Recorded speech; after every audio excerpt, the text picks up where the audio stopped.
Hello, and welcome to another episode of the Wanderlust Wealth Show. Today we have a very special guest of mine who's also a friend and a mentor to me, Tony J. Robinson. He has literally changed my life. You guys have heard me talk about him before.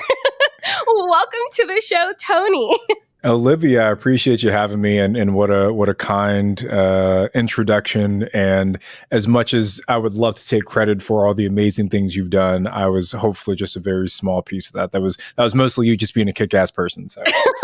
You're so sweet. No, and it's crazy how different people will come into your life at the most, serendipitous time. And that's exactly like what you and Sarah were for me. It's crazy to look back at how it all unfolded. Yeah. Good things happen when you put in the work, though.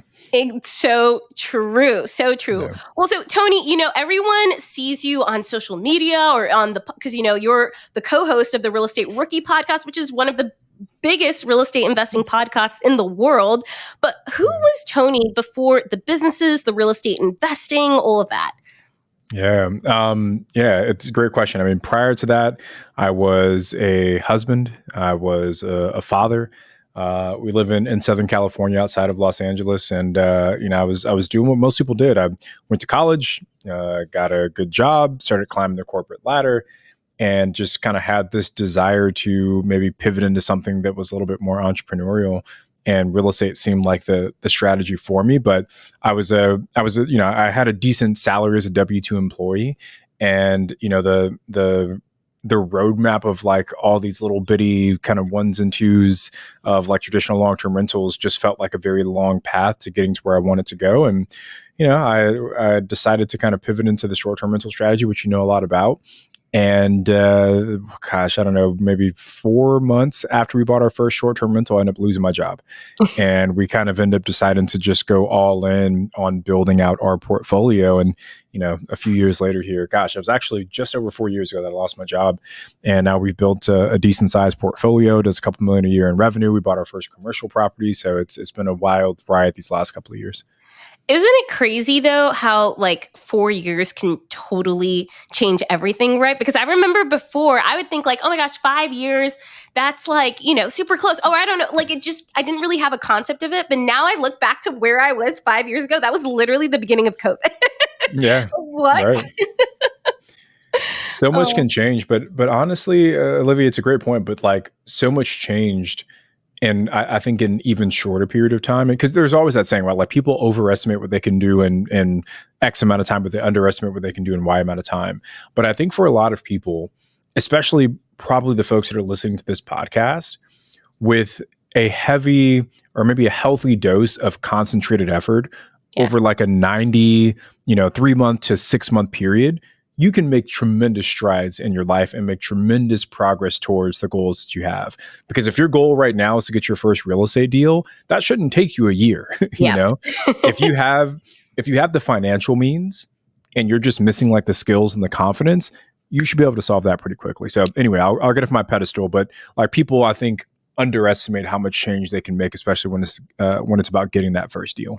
No, I love that because I recently just read the 12-week year book, and I love it so much because I don't know, at least for me, you guys have seen me, I very much work really hard and then I flow really hard, and I like to ebb and flow like that. But I'm a big concentrated efforts for like 3 to 4 months, and then I go and do my own thing.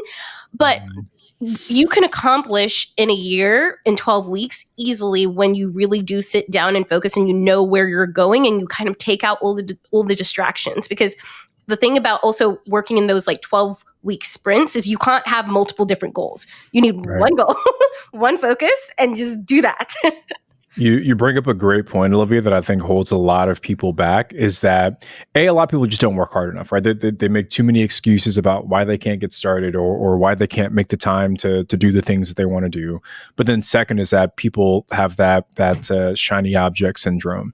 And I've fallen victim to this myself, right? When you try and do too many things at one time, but it's like you make a millimeter of progress in a million different directions, right? Yeah. So it's like, how can you really laser focus that into maybe one really important thing? So I love that idea of like, hey, let me sprint for, 10 to 12 weeks, pause, reassess, and then kind of re-up again. Totally. And so I know you talked about the fact that you've always had this entrepreneurial spirit to you. Like, can you kind of describe what that looked like in those early stages? Because I think there are so many folks out there who deep down, they also know that they have this entrepreneurial spirit in them, but they're just like not sure how to really harness it. And like, what led you, like, what do you feel like actually changed things and changed the switch there? I've been entrepreneurial my entire life, like literally, like, you know, for as long as I can remember. Like I was the kid who like won all the candy selling contests in elementary school because I was just knocking door to door selling as many candy bars as I could. I was in junior high, and funny, candy comes up again. I was like selling candy out of my locker in junior high to make extra money to sell things. In college, I was a tutor, and I hired other tutors because I had too many people asking for my time to tutor. And so it's just always been a part of who I am. And I knew that I wanted to do something, and I tried so many different things, like in my early 20s. I've bought so many different domains for different business ideas that I have. And so many of obviously most of them failed, right? None of them actually gained traction, but I was learning a lot of the different skills and things that would lead us to the success that we have today. So I knew it was a given that I was going to do something. It just took me time to figure out what it was. And as I was kind of climbing the corporate ladder, I found myself in a position where we had some excess capital. And it's like, well, I know that we want to start something. It seems like real estate is the safest bet. And that's how we went into that specifically. Love that. Love that. And so I know for you too, you even started with long-term rentals before short-term rentals, right? So what made you switch over to short-term rentals, and why did you even start with long-term rentals? Yeah. So my initial goal when I became a real estate investor, I read the book. It was like a book by Joe Fairless. It was about apartment syndication. I think it's like the best ever apartment syndication book, and it was one of the earlier books that I read. And basically, that book is teaching you how to buy big, large multifamily apartment complexes that are, tens of millions of dollars sometimes.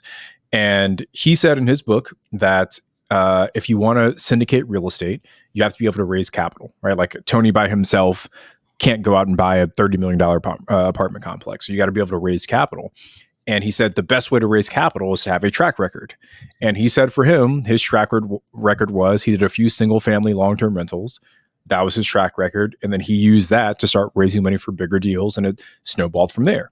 And that was all I needed to hear. I was like, okay, cool. That's what I'm doing. So I went out and we bought those first long-term rentals, not with the goal of buying a bunch of long-term rentals, but with the goal of eventually getting into syndication. But the challenge was we had purchased, I think, like four or five long-term rentals. A couple we had already stabilized. Some we were in the process of rehabbing. And I was like, all right, cool. Let's try and go out and syndicate this deal, right? We've got a couple stabilized properties. Let me see if I can make this happen. But as we were making that transition, COVID happened. Mm-hmm. And it became very difficult for even experienced investors at that point to get funding, to get deal flow. So for us, I had partners at the time, and for us, it's like these first-time syndicators that haven't done anything. People are like, what are you even doing here? So we were sitting on the sidelines. We've been talking to brokers in different markets. We just weren't getting any good deals. And a friend of mine came and said, hey, I know you've been thinking about syndication, but I just bought my first Airbnb, and I think you should think about it. And again, we had the resources, we had the financial capabilities. We said, hey, let's try it out while we wait on this whole syndication thing. And then it just kind of took off from there. Yeah. Okay. I love that. And so I have another question for you, just because like so many people get so nervous about short-term rentals, right? Like, especially nowadays, everyone's like, well, it's a lot of work, and are the margins even there? What are your thoughts around this? It's harder for sure than it was, 5 years ago. I read a data point. It was something like 50% of the listings in Airbnb have come online post-COVID. Mm-hmm. So there's very much like a pre-COVID and post-COVID version of Airbnb. And if you look pre-COVID, you could have a pretty shitty property and it would still do well simply because there wasn't a lot of supply in those markets. So you could get away with having nothing but Facebook Marketplace furniture. You could get away with having poor photos. You could get away with not being the greatest host because people didn't have anything else to choose from. But today, there are people who do this as their full-time profession, who are professionals at this, and it takes more work to compete. So that's one thing. It's just there's simply more people on the platform, and there are better people on the platform. The second challenge is that obviously, and this is just real estate investing in general, but it's that interest rates have increased. Yep. So we have interest rates rising in a lot of the major markets, like the major kind of known short-term rental destinations. We've seen prices increase by 100%, right? We're seeing double the prices of what they were 2020, 2021 time frame as well. But revenues haven't doubled in that time frame. So you're seeing this squeeze on the margins between, hey, what are my expenses to run this property and what's the income potential? Now, does that mean that all hope is lost? Absolutely not. But it does mean that you have to change your strategy if you want to continue to be successful. And one of the things that we've really seen folks have success with is making sure that they're focusing on places where they're not competing against, like I think of Orlando, Florida. Yeah. Orlando has to be one of the most competitive places to run an Airbnb because there are so many amazing properties. Yet, when I talk to so many people who are thinking about buying their first short-term rental, they just naturally think Orlando because that's where they want to go, right? So it's not going to Orlando, but it's finding those secondary, those tertiary markets where you still kind of see that lower level of competition, and there's a little bit more margin in terms of what you can do from a revenue perspective and what you have to pay to buy those properties. So long story short, it is harder. It is more challenging, but it's not impossible. You just have to know where to look and how to adjust your strategy. Totally. And I guess what are some markets that you're seeing right now are doing well? And I know that's always a slippery slope because people rush into that market. But yeah. And like, here's what I'll say, right? I mean, there's 20,000 cities in the United States. And there are so many cities out there that probably make sense for anyone who's listening to invest into. But every person also has slightly different motivations about why they're investing into real estate. And maybe the cities that make sense for me right now don't necessarily make sense for the other people that are listening. Because like when you think about buying a short-term rental, you have appreciation, you have the cash flow it produces, you have the tax benefits, leveraging the short-term rental tax loophole, and you have the ability to use it yourself for personal vacations. Those are kind of the four big reasons that people decide to invest in short-term rentals. But how you rank those four motivations is going to vary dramatically depending on who you are and where you're from. And I know some investors who only invest in short-term rentals because they want the tax benefits. So for them, it doesn't matter where they go. They just need a very expensive property or somewhat expensive property so they can write it off and reduce their taxable income. I know other people who invest in short-term rentals because their only goal is to have a vacation home in a place they love that pays for itself. Yep. They're going to be looking at very different cities. So instead of just giving, hey, go look at these cities, here's what I'll tell you to look at. First, look at your motivations: appreciation, taxes, cash flow, and vacation. Rank them from most important to least important. And second, you have to know what data to look at as you're evaluating these markets. And for us, the supply and the demand metrics are super important. On the supply side, I want to look at how many total listings are in that market. Am I competing with 1,000 other Airbnbs, or am I competing with 80,000 other Airbnbs? And for me, those kind of mid-sized markets, you don't want to go too small. Don't go into a place with like 7 Airbnbs. But if you've got like 300 to maybe 2,000, that's like a mid-sized-ish market, right? So trying to find a market that's not too big. The second thing I want to look at is the percent change of listing supply. Okay, so the percent change of listing supply.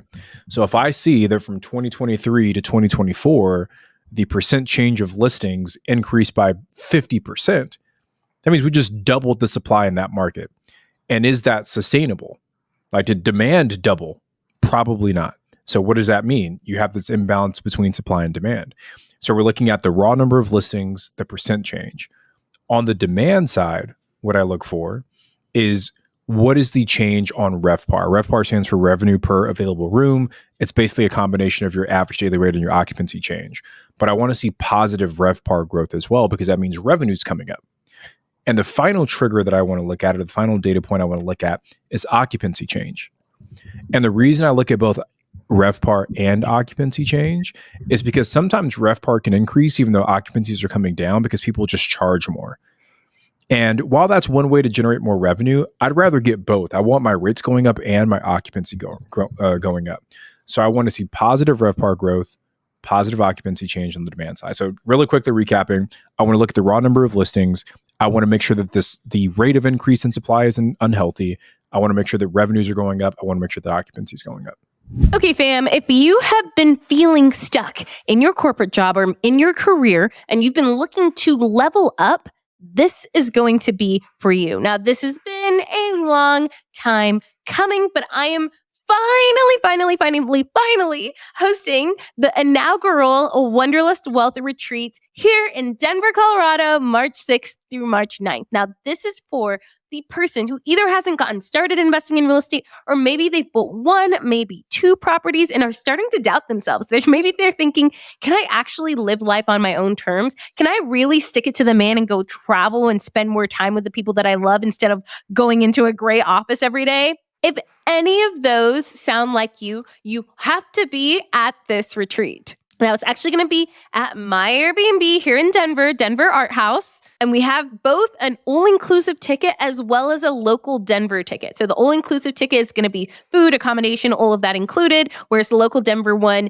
the food and accommodation won't be included, but you'll be able to come and attend all of the core events. So if you're ready to level up your life and really make 2025 your year, make 2026 the year that everything freaking changes for you, you must come. Because here's the thing, you don't have to go at this real estate investing entrepreneurship thing all alone. The relationships that you make in in-person events are literally unparalleled. They've changed my life and so many other folks around me, and I know it's going to change yours too. Now, tickets are going fast, so make sure you get signed up ASAP. Check the link in the show notes for more details and to go get signed up, or DM me the word retreat on Instagram. That way we can get you signed up and ready to freaking go. Now, it is going to be a really small, intimate group. So like I said, tickets are actually going to go really fast, and they've already started going really fast. So get signed up as soon as you possibly can, and I will see you there.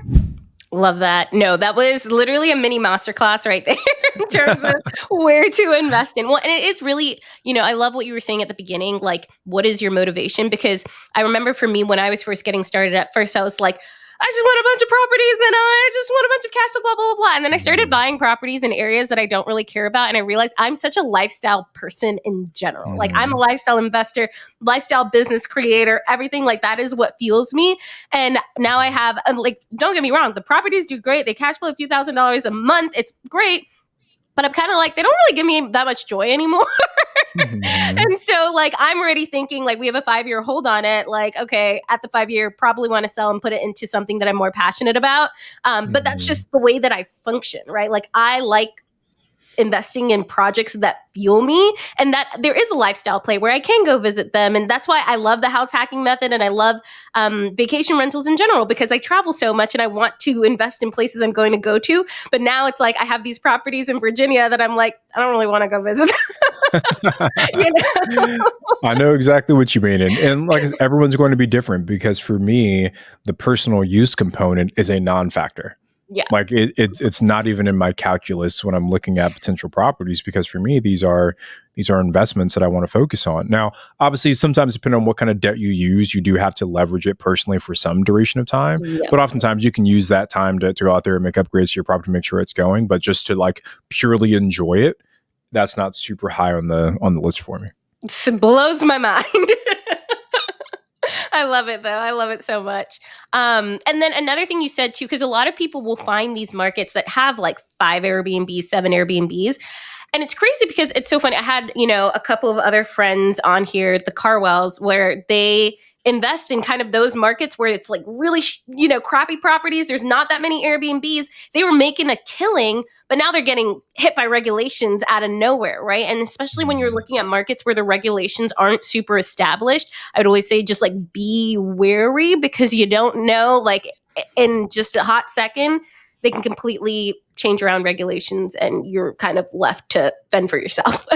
1000%. I really do believe that from a risk standpoint, it is so much riskier to go into a market with no regulation than it is to go into a market that has severe regulation, super strict regulation. Because we were looking at a couple years ago, looking at a property in the Finger Lakes region of New York, And one of the cities in the Finger Lakes is Ithaca, New York.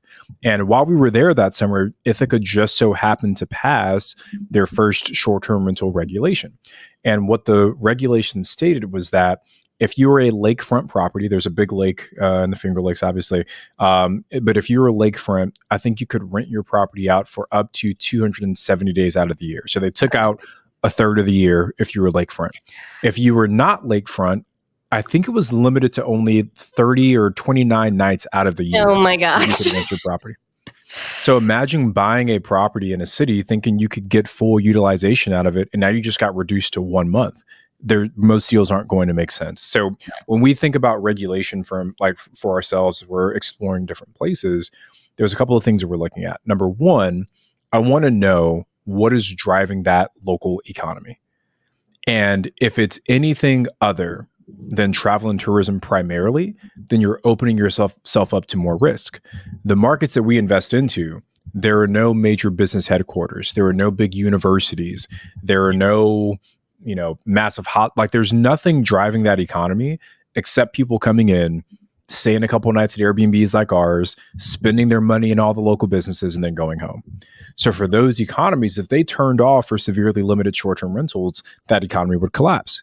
So you're insulating yourself. So if you do go into a market that doesn't have regulation established, or you do go into a market with the super high concentration of primary residences, or you do go into a market where there's big business headquarters, universities, et cetera, you have to make sure that your exit strategy, that the property also works as either a midterm or a traditional long-term rental. But I would never buy a property in like a major metro type city if it only works as a short term, because you never know which way that's going to land. 100%. And that's why, I'm big on house hacking, but I always literally what I tell everyone, when you're house hacking, you're probably in a big metro city. Your regulations can change at any point in time. It just is what it is. So you have to run your numbers as a long-term rental, as a midterm rental.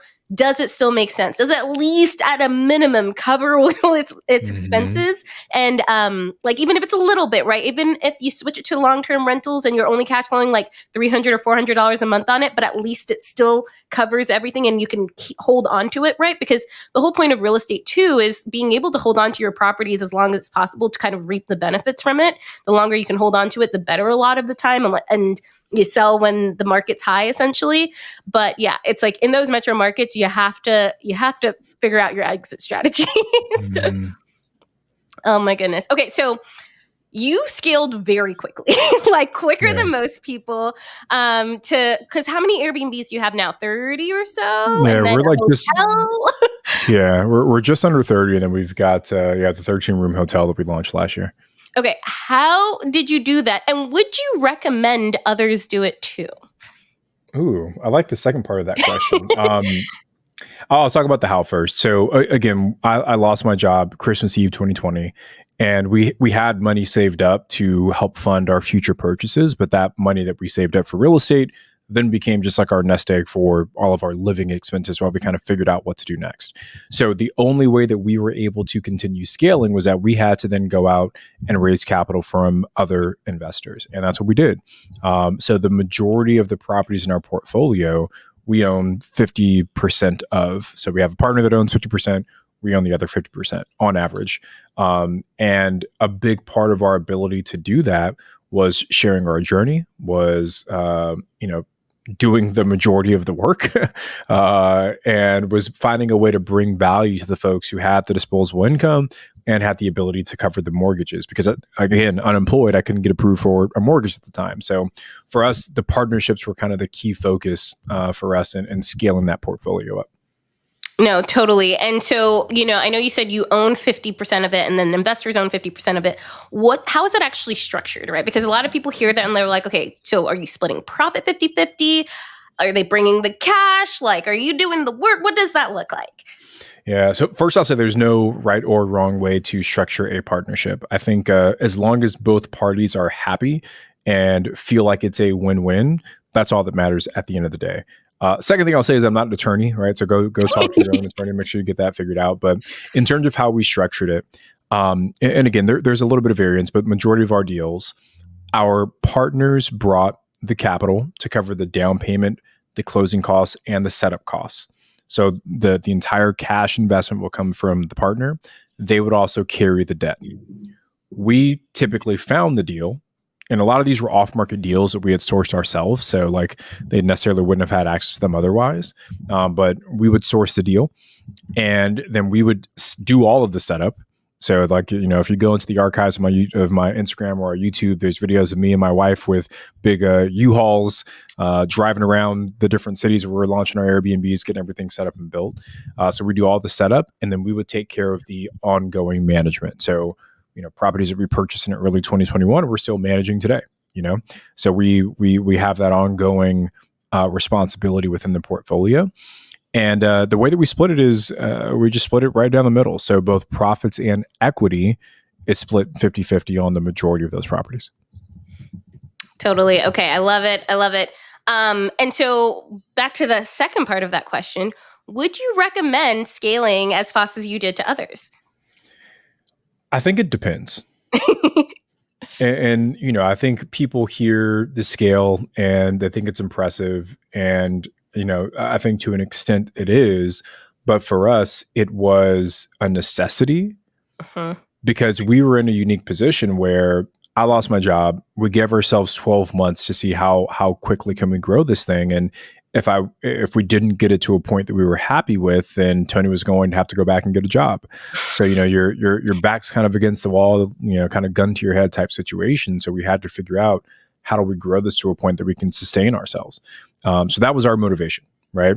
Now, if you're in a job that you love, that you enjoy, that you have no desire to maybe leave immediately, then you don't need to break your back and move that quickly if you don't want to, right?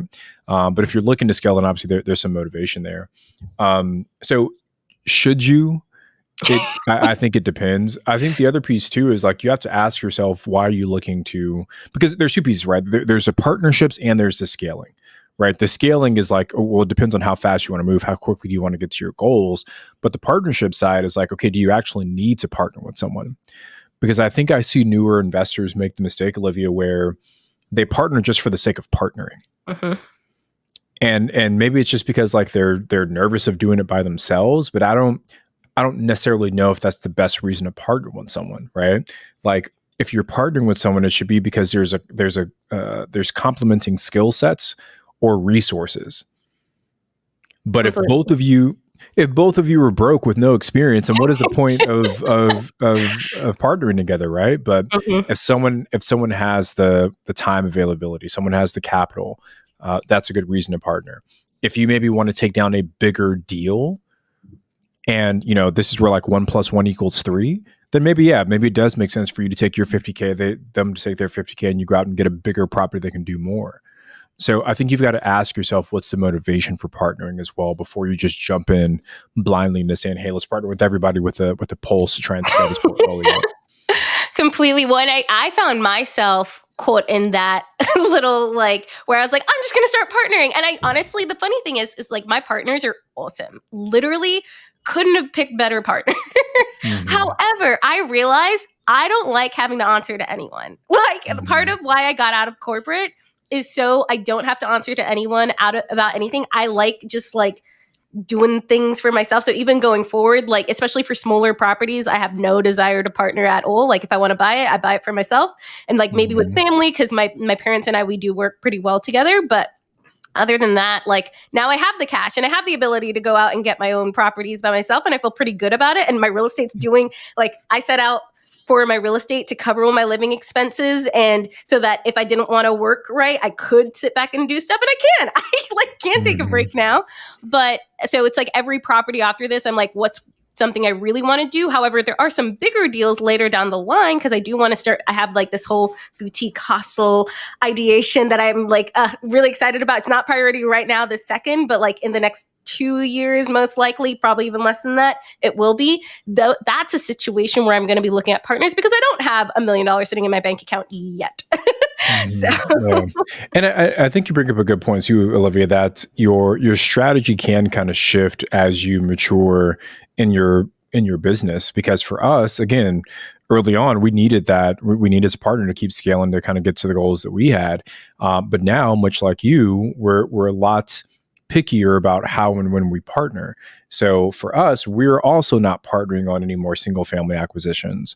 Now we are partnering on larger deals. So the hotel we took down last year, we brought partners on for that one.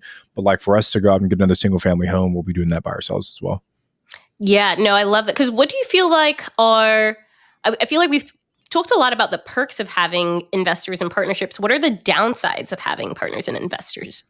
I think exactly what you said is that to a certain extent, you are beholden to someone else and their desires and their wishes. And, it, depending on how you set that partnership up, you could make yourself feel like an employee, and if your goal is to escape that, then maybe setting up too many partnerships with the wrong people can lead you down that path. So I think that's one, is that you are beholden to someone else. And the other piece is just that there's more relationships to manage. And depending on how well you know those people, maybe you do have a great working relationship, but there's also, I think, the possibility that things could sour, right? And maybe those relationships don't end the way that you want them to. So just being able to have, I think, some of those difficult conversations up front can help maybe reduce the chances of that happening. And actually, I want to share something with your audience here, Olivia. There's a book I read. Actually, there's two books. I got to plug my own book. I wrote a book called Real Estate Partnerships. So definitely go I'll read link that it book. in the show notes. Yeah, I think if you head over to biggerpockets.com/partnerships, you'll be able to pick up a copy of it. But it's a great book. We put a lot of our own stories and experiences into that. But specifically, there's another book that I read that had just like a master class on all the questions you should answer before you enter into like a general business partnership. It wasn't tailored towards real estate. It was just like general business, but a great book. It's called the Partnership Charter by David Gage. And a really good book that just like really forced you to ask a lot of those tough questions up front, because it's so much easier to deal with the downsides if you do it before they happen, because both of you now you're level headed, you're both thinking clearly. But if you wait to have those difficult conversations while you're in the thick of it, now there's a lot more emotions that are involved. So anyway, great book for everyone to go read. David Gage Partnership Charter, and the book on real estate partnerships by Tony Robinson and Ashley Kerr. I love it. Just got to plug it in there. So I guess, what is your motivation now? Because right now, you're not running away from having just lost your job anymore. You've kind of got your property stabilized. You've created a bunch of different businesses. What's your motivation to keep going right now? It's a very timely question, because I think the motivation is always kind of shifting. So when we first started scaling up our portfolio, my oldest son, he was a teenager at that point. And as your kids get older, their friends become more important. They're doing all the things, like they just become more independent, and they're not as they're just not as reliant on you as their parent to kind of keep everything going for them. So we just had a lot of space in our life as he was getting older. But we had our daughter 15 months ago. We got another one on the way, and just kind of being back in this phase of parenthood where you don't want to miss their first time laughing, or their first time smiling, or the first time walking, or the first time they do that funny thing. I think it does kind of force you to want to slow down a little bit. So like 2 years ago, my goal was like, I want $1 billion worth of real estate, And I still wholeheartedly believe that I can get there. But now the question that I'm asking is, do I actually want to go there? And do you want to go there right now too? Right now, at least, right? It's like, maybe in another 15 years, when this next batch of kids are all older and they don't want to hang out with dad anymore, then maybe I will. But yeah, I feel like for at least in the immediate future, what I'm trying to look for more so is just some balance. I think just in general, I don't think I'll ever not want to work at all. Like, that's just not the way that I'm wired. And I find happiness in the pursuit of hard things, but it's trying to strike that balance, because again, shiny object syndrome, I'm also find myself falling victim to, and I can easily find myself pushing myself to like the limits in terms of my time, my availability, my capacity. So I'm trying to strike that balance now, as we're about 4 weeks out from our third child entrant into the family. Though that's so true though. And part of, I feel like, at least for me, part of why I do what I do is just for more optionality later down the line. Right. So when I am at a point where I want to have kids, if I want to take a step back, I can. Right. And I'm not like, oh God, I have 12 weeks of maternity leave and then I got to get back to work. Right. I think it's like creating that space. And you guys know, Keisha Get Mary and Cena, right? Mhm. Yeah. So I've loved following her journey. Like, she's so vocal about everything that she's going through, and it's always this like up and down circle because she just had she's like, her first kid's a year old and they're trying for their next one. But just I love how honest she's been about the process, because she's also such a go-getter before, but it's like those early stages of motherhood where you want to be there for every single thing. It's like, okay, is right now my go season, or is it my nurture and care for? But they've been able to create this lifestyle where they can take a step back if they want to, and I really just love that. And that's the goal, right? Is to have the ability to make that decision for yourself and not have anyone force that decision on you. So at the end of the day, I agree with you. Optionality is the most important thing. Totally. I have another question for you. What does success mean to you? I do think it's what we just talked about. I think that it's being in control of what you want to do. Yeah. Like literally today, I was supposed to have several calls after this with different people on my team. I just canceled them all because I just wasn't in the mood to talk to anybody. You know, and I was like, today's just not the day that I want to have all these meetings with people. And I think that is success, where you can still live the lifestyle that you want to live within reason, and not necessarily have to worry about answering to so many different people or that. And I think this might even be a better way, because this is kind of how I've looked at it. When you're growing up, especially in America, or just I guess across the globe, really, you're taught that the value that you have is directly related to the salary that you receive. So if I make $80,000 as a nurse, that means I'm worth $80,000. But success is when you realize that your worth, your value in the marketplace, is directly related to the value that you give in return to other people, and that there really is no limit on the value that you can provide. And, even if my entire business burned down today, I would be able to stand up and kind of look myself in the mirror with pride to know that I was let go from a healthy 6-figure salary, 4.5 years ago. And during that time frame, I was able to build something that showed my actual value in the marketplace. So I do think that's a really important part, is getting to the point where you can prove to yourself what your value is, and not what your boss or what your paycheck tells you your value is. Totally. I love that. And I 100% agree in terms of, like, at the end of the day, everyone always says this, right? They just want to do what they want to do, when they want to do it, with whom they want to do it. And it's like, if you can do that, like, I just think you are successful, right? Mm-hmm. Like, if you're not doing things because you think you have to do it, versus like, what do you actually want to do, and getting to decide that on a day-to-day basis. Okay, well, we are entering into the last segment of the podcast here, which is my final 3 interview questions. Number 1, what does your ideal perfect day look like?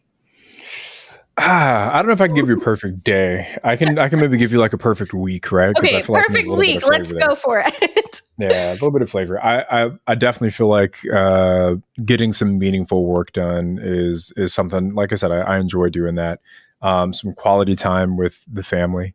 Whether it's just at home, whether it's we live in Southern California, we go to Disneyland more than the regular person does. So whatever it may be, but just like quality time with family. A healthy mix of getting to the gym, right? I enjoy exercising regularly and all that stuff. And really, if I can do those things on like an average weekly basis, I'm pretty happy, Yep. Not an overwhelming amount of work, but some meaningful work where I feel like I made some progress. Getting home and seeing my family's face and their loving embrace, a nice sweat from a workout. Like if I get those things, I'm happy. I love it. I know. And it's so funny because I'm the same, where like, as much I very much blow with the wind, but I also like to work. Like, otherwise I feel useless. I remember once it was between college and grad school, and I took a couple months off, and I was living with a friend of mine before heading to grad school. And she was starting her grad school like a couple months early. And so I was just like hanging out at home, and I was like, I'm going to just be like the house mom for a little bit, which, don't get me wrong, being a house mom is amazing, but like it literally kills my soul. Yeah. I was like, I did laundry and I cooked. I was like, no, I need something to work on that I feel is super meaningful in a different way, right? Like I just like working. Yeah. Yeah. I'm right there with you. Oh my goodness. Okay, question number 2. What is your mantra? My mantra. Or just something that you tell yourself over and over again? Yeah, this is also a good question. I think life is filled with ups and downs. And even as your business and your success scales, so too oftentimes do the challenges that you face. And I think because, quick backstory, I became a dad when I was 16. And that's definitely had a really profound impact on just like who I am, how I've developed. And I think what I learned at an early age is that when you feel like you're getting close to your bottom, it's fine because it always comes back out on the other side. And when you deal with certain things in life that you feel are stressful, that you feel are difficult, it really only makes you stronger for that next time that you have to face a certain challenge. And when you face and overcome enough challenges, when you find yourself coming up to the next one, you're like, I've been through worse. I can handle this, and it makes you more confident to move on and move forward. So I think that the mantra, and I don't know if maybe I'm framing it the right way, but it's just like hard times are always temporary, right? Yeah. But as long as you bet on yourself and you keep moving forward, usually you'll find yourself on the other side. Totally. And I mean, that's where all like the growth happens too, right? Like Yeah. that's where we learn, that's where we make adjustments. And I feel like that's also where we start to like live more in alignment, right? Because when we're at those rock bottoms, it's like, okay, how do we get out of this in our way, right? Like it's, Right. at least I find that for myself. Because even when I Absolutely. think about when I left corporate, like when I found y'all, I was in like a low season, Mhm. but it was just gearing me up for these next few years of crazy wild ride. And I guess if I had to make it a mantra, there's a saying. It's a smooth sea never made for a skillful. Sorry, let me say that one more time. A smooth sea never made for a skillful sailor. Mhm. And that's always stuck with me because it's like, to what you just said, you don't grow when everything is easy. You only grow when things are hard. So when you find yourself in those moments, don't shy away from it. Right? Just realize that this is a part of life, and it's how you get better. Yep. Love it. Okay, last question. And I know we kind of already like circumnavigated this, but what does wealth mean to you? Yeah. Yeah. I think without copping out, I think I'll go back to what I said before, right? It's that freedom, because yeah, I mean, obviously we can have wealth in like a personal cash flow or a personal financial statement meaning, but I think that's only one definition of wealth. But I think a truly wealthy life is what I talked about. It's a good balance of doing things that are hard, that are meaningful. It's a balance of the relationships that you want, that those meaningful relationships, and it's your own personal health, and it doesn't matter how much money you have if you're unhealthy. If you don't have your health, all the money in the world won't change that. So for me, it's those three things, right? If I can do meaningful work, have meaningful relationships, be healthy enough to enjoy all of those things, then to me, that's a wealthy life. Love it. Okay, Tony, well, what's next for you? What are you looking forward to in 2025? Another baby first. Yes. That's number one on the priority list is meeting our newest daughter. And then from there, honestly, it's really more of what we've been doing, right? I really want to focus on the next acquisition of a commercial property. Yeah. I feel like there's a lot of opportunity there in that specific space. I would really like, and I've had this on kind of like my vision board for a while as well, but I would really like to do a ground up development of a kind of unique short term rental. I've Yes. got a couple Oh my of gosh. I've got a It's on couple of my friends that have done it vision recently. board too. Yeah, and not only do you get like a really cool product, but oftentimes you can do it cheaper than what it would cost to try and buy something in a lot of these markets. So Mhm. I thought there's an opportunity there, and really just kind of continuing to create the content, documenting our journey on our YouTube channel. Leaning more into the real estate rookie pod through Bigger Pockets, and just continuing to share our journey and inspire more people. I love it. And I honestly really do just love new construction in general. They have so many less problems. Yeah, absolutely. I'm like, my Absolutely. new constructions are easy. Hmm. Oh my gosh. Well, Tony, where can people find you? Where can they like follow along for everything? Yeah. Tony J. Robinson on Instagram. So Tony, letter J, Robinson on Instagram. And then the realestaterobinsons.com. And if you go to that website, you'll find our YouTube channel. You'll find our community of people who are doing this with us that Olivia was a part of. Yes. You'll find everything there. So Instagram, Tony J. Robinson, and the realestaterobinsons.com. Amazing. Well, thank you so much, Tony. I know like so many people are going to get a ton from this episode. I appreciate you having me, Olivia. Thank you. Thank you so much for listening to Wanderlust Wealth Show. Now, don't forget to follow the podcast, or if you're watching on YouTube, make sure to hit that subscribe button. If you love this episode, it would literally mean the world to me if you shared this with a friend or a family member, or literally like anyone off of the street. Like right now, go ahead, share it so you don't forget, or post it on social media and make sure to tag me. I love seeing what you're listening in on and what you resonated with, and I'm just so freaking thankful for you. I'm so freaking excited for you. I love you, and don't forget, life really doesn't have to be hard.